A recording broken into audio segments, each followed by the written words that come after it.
Urea issue. Urea అయితే ఒకవైపు ఏమంటున్నారు, అసలు భయభ్రాంతులు అంటారు చూడు, భయభ్రాంతులు సృష్టిస్తున్నట్లు రైతుల ముసుగులో రాజకీయం చేస్తే ఖబర్దార్, మనుషుల పశువుల తప్పుడు వార్తలు రాస్తే ఖబర్దార్ ఈనాడు. ఒక పక్క మళ్ళా బుధవారం నాటికి రాష్ట్రంలో 94,895 వేసుకుందాంలే, బుధవారం నాటికి రాష్ట్రంలో 95,000 టన్నులు అందుబాటులో ఉంది. వచ్చే 10 రోజుల్లో 30,000 టన్నులు వస్తుంది. అంటే అప్పుడు ఎంత అయినట్లు? 95, 30, 125 ప్లస్ తాజాగా 53,000 టన్నులు మళ్ళీ కేటాయిస్తాను అనింది. అప్పుడు ఎంత అయినట్లు? ఒక 95,000 వేసుకుందాము, ఒక 30, 125, ఒక 55 వేసుకుందాంలే, 180. కానీ 2,70,000 టన్నులు అందుబాటులోకి వచ్చింది అంటారు. ఏంది లెక్కలేండి అని మీరే చెప్తారు. ఆడ చూస్తే ఆ లెక్కలు, ఈడ చూస్తే ఈ లెక్కలు.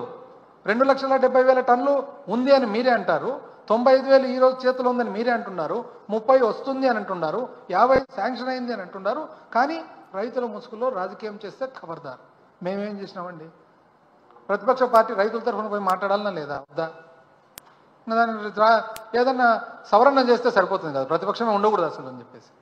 మళ్ళీ ఇది ఏబిఎన్ ఫేక్ల పని పడతాం, రైతుల ముసుగులో వైసీపీ రాజకీయం, ఎరువుల రవాణాను అడ్డుకుంటుంది. ఎవరు అడ్డుకుంటున్నారండి? అడ్డుకుంటే తోలు ఎవరు చెప్తాను, నేను చెప్తా ఎవరు అడ్డుకుంటున్నారు ఇది. దాని తర్వాత ఇటుపక్క చూస్తేనేమో కలెక్టర్ కాన్ఫరెన్స్లో యూరియాపై ఏమని సరఫరాలో విఫలమయ్యాం, కలెక్టర్ల సదులో సీఎం చంద్రబాబు గారు. మీరే చెప్తున్నారు ఒకవైపు సరఫరాలో విఫలమైపోయినామని. ఈనాడు యూరియా వాడకం తగ్గిస్తే బస్తాకు 800 ఇస్తాం. ఎందుకు ఈ కన్ఫ్యూజన్ అని.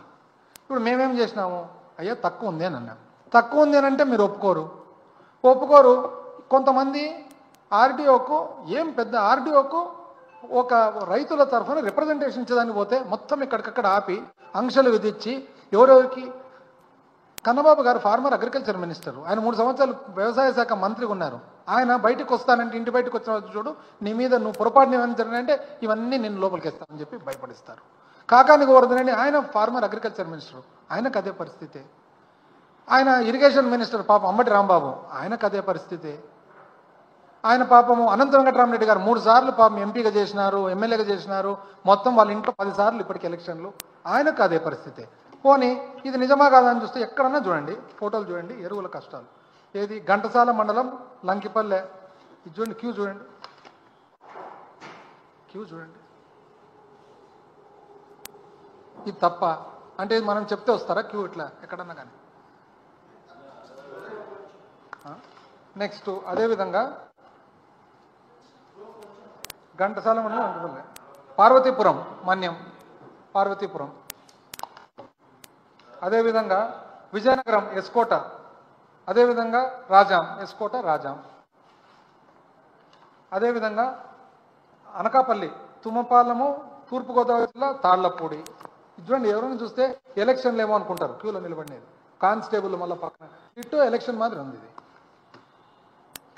ఈ విధంగా చూసుకుంటూ పోతే ఏలూరు నూజివీడు, చూడండి ఏలూరు నూజివీడు. ఆ తర్వాత గొల్లపూడి ఎన్టీఆర్ జిల్లా, గుంటూరు జిల్లా రేపల్లె, పామరు, సోమందేపల్లె సత్యసాయి జిల్లా, అన్నమయ్య జిల్లా. క్యూ చూడండి, అసలు ఇది చూడండి, చిత్తూరు జిల్లా కుప్పం, ఇది చూడండి కుప్పం. సేమ్ ఎలక్షన్లో పోలింగ్ క్యూ మాత్రం లేదు ఇది. మేమేమని చెప్తే కోప్పడతారు. ఏమన్నా మేము ఒక పక్క వర్షం పడుతుంటే పాపం పట్టుకొని ఉన్నారన్నమాట. యాక్చువల్గా జర్నీ ఏం చెప్తున్నా, ఒకటేమో తక్కువ ఉంది, తక్కువ ఉండేది కాక ఇంకోటి కూడా చేసినారు. ఆ వచ్చిన తక్కువ ఏం చేశానంటే, అంటే ఒక రకంగా మీకు యూరియా మీరు తెప్పించుకునేది తక్కువ, వచ్చినది తక్కువ, మీరు కీలకమైన పాత్ర పోషిస్తున్నారు. కేంద్ర ప్రభుత్వాన్ని మీరు గట్టిగా అడిగితే ఎట్లా ఇవ్వకుండా పోతారండి? మీ ఆధారమే కదా. ఒకవేళ కేంద్ర ప్రభుత్వం వేరే విధంగా ఆలోచన చేసినా మీ మీద ఆధారపడినారు కాబట్టి మీరు ఏం చెప్తే అది చేయాల్సిందే. కానీ ఏం జరిగిందంటే అక్కడ జరిగినది ఏమంటే, వచ్చిన తక్కువను తెలుగుదేశం కార్యకర్తలు ప్రతి ఊర్లో ఇబ్బంది పెట్టినారు. వాళ్ళు ఏం చేసినారంటే, బ్లాక్ మార్కెట్లో అమ్మొచ్చు కదా అని చెప్పేసి విలేజ్ సెక్రటేరియట్ ఎంప్లాయీస్ మీద ఒత్తిడి చేసి వచ్చిన సరుకు అంతా వాళ్ళు ఎత్తుకొని పోయినారు. అందుకని అదనంగా షార్టేజ్ వచ్చింది. ఎందుకు దీనికి ఎగ్జాంపుల్ మా సొంత మండలం బేతంచెర్ల, కొలుములపల్లి అనే విలేజ్. పాపం విలేజ్ సెక్రటరీ ఒక లేడీ, మంచి అమ్మాయి. అయితే వచ్చిన 400 మూటలు వచ్చింది, ఎందుకంటే 200 కార్డులని. 400 మూటను శుభ్రంగా ఇద్దరు తెలుగుదేశం లీడర్లు సోకాల్డ్ లీడర్లు ఎవరైతే ఉన్నారో నాకింత అని పంచుకున్నారు. ఆ ఊర్లోనే ఇంకొక తెలుగుదేశం వాళ్ళు కూడా తెలుగుదేశం వాళ్ళే, వాళ్ళు వచ్చి ఇదేందండి ఇట్లా పంచుకుంటూ పోతే కానీ రైతులకు ఎట్లా అని వాళ్ళు అడిగినారు. వాళ్ళే కొట్లాడుకున్నారు, కేసులైనాయి. వాళ్ళు తెలుగుదేశం కొట్లాడి కేసులయ్యి 3 రోజుల క్రితము జీపులు వేసుకొని చంద్రబాబు నాయుడు గారి దగ్గర కంప్లైంట్ చెప్పేదానికి వాళ్ళే ఎరువుల కొట్లాట వలన విజయవాడకు జీపులు వేసుకొని 3 రోజుల క్రితం పోయి 10 జీపులు వేసుకొని అపాయింట్మెంట్ దొరకక వాపసు వచ్చినారు. మా డోన్ నియోజకవర్గం, నా సొంత నియోజకవర్గంలో 70 టన్నులు ఉష్ అయింది. ఆడ దాని కన్సర్న్ ఆఫీసర్ని అడిగితే ఏమంటారు తెలిసిన, నన్ను ఎవ్వరేం చేసుకోలేరు, నాకు పైనుంచి బ్లెస్సింగ్స్ అంటారు. అంటే పైన అంటే ఎవరని పైనుంచి బ్లెస్సింగ్స్? ఇది జరిగినది. ఇది ఇట్లుంటే మళ్ళా రైతుల పరిస్థితి చూడండి. మేమేమన్నా అడిగినామనుకో వెంటనే కోపం.